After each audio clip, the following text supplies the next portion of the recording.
What's up everybody? I haven't made a video in a while, so I thought I'd make one now. I've been upgrading my pedal board recently and making a bunch of patch cables, so I thought it might be cool just to show you guys how I solder my my patch cables. So I use Mogami wire and SP400 square connectors. So I'm just going to show you what you need, how to go about it.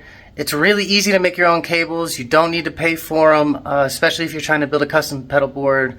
You want those things to be the length, and there's no telling what that length may be. So this is how you go about doing it. It's fairly easy, it's fairly straightforward. There's a bunch of videos on this already, but thought I'd make one anyway, so hope you enjoy. So this is pretty much everything you're going to need right here. The first thing that you're going to want to grab, obviously, is your cable. And this is the cable that I chose to use here. It's a Mogami 2314. It's going to come like this. So you can see an inner core and you can see sort of an outer part, and that's what we're gonna expose. We're gonna expose the outer part and then the inner part. Okay. You're gonna need some wire strippers, obviously some solder.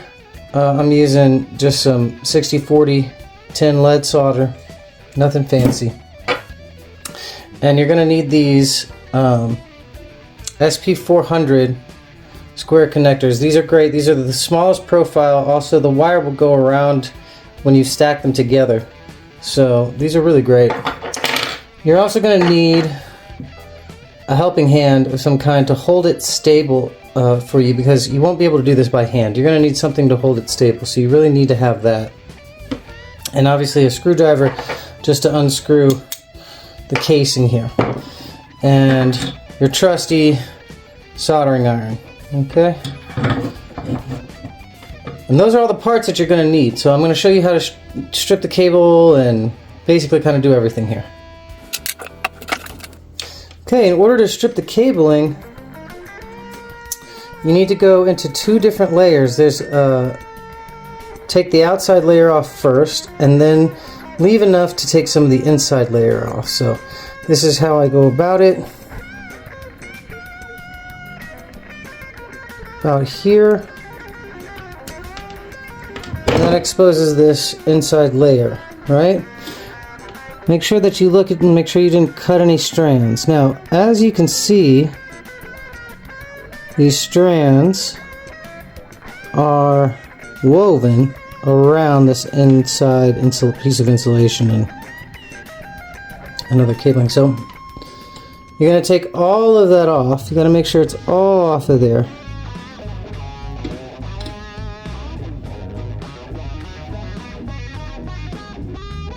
And I've seen people do this with toothpicks and all sorts of stuff, but you really don't need to do any of that. You really just don't. So once you get that off, you really want to twist this all together nice and tight. Okay, and this is probably going to be too much, but you'll see what I'm talking about here. It's better to have too much than too little, because then you'll just have to strip more. You may have to just cut it all together and redo it. So once that's good and tight,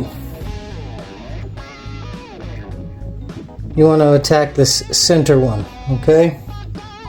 Now this center one, I don't know if you can see that. It's very thin, it's very small, has very little wire in the middle. But we wanted to go about halfway for that here.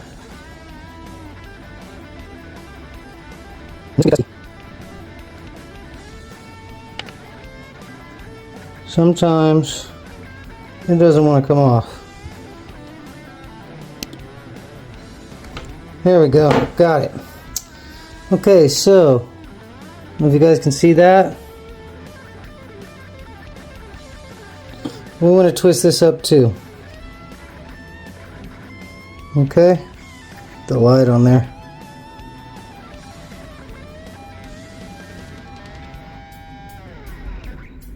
Now it's important that we pre-tin the wire, which means we put a little bit of solder just on the tip.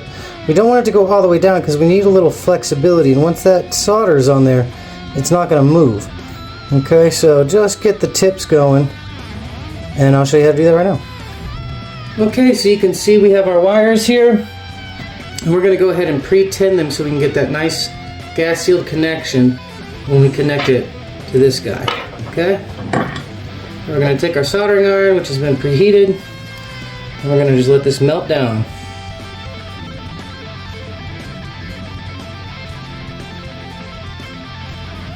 And that's all you need. Okay, that's all we need.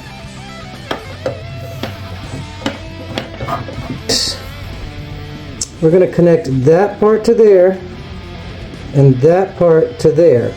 Okay? And like I said, it might be too much to put in the casing right now, so I may have to take them back just a little bit, but we'll see here.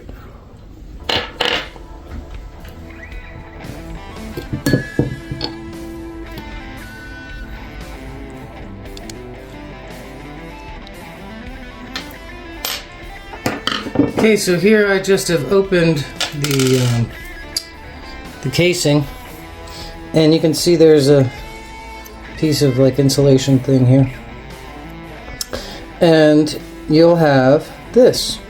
Pretty explanatory. Basically, you're going to take one of the cables, connect it here, and one here. And you don't even need to know anything about cables or electricity or anything. All you need to know is that the one in the middle will go here to the right. The stuff that was wrapped around on the outside will go to the left. Okay? This is the tip, this is the sleeve.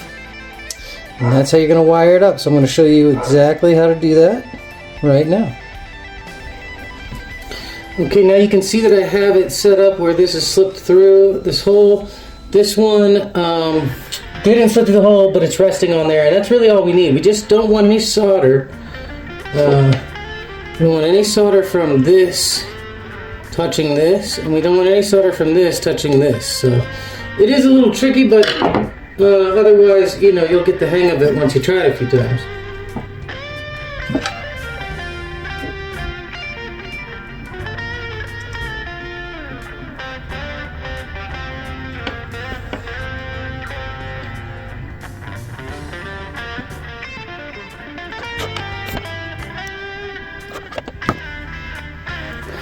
Okay, so there you have it. That is a soldered cable. It's not perfect. It's not the best, but there's a little bit of give, not popping off. So we're just going to seal that up and get started on the other end, but that is it. That's all there is to it. It will work. It'll work like a champ. It'll work for many years. So yeah, I hope this was you know, informational and somewhat entertaining. But yeah, hopefully you guys will now go ahead and just start making your own cables, at least your own patch cables, for your pedal boards. Take care.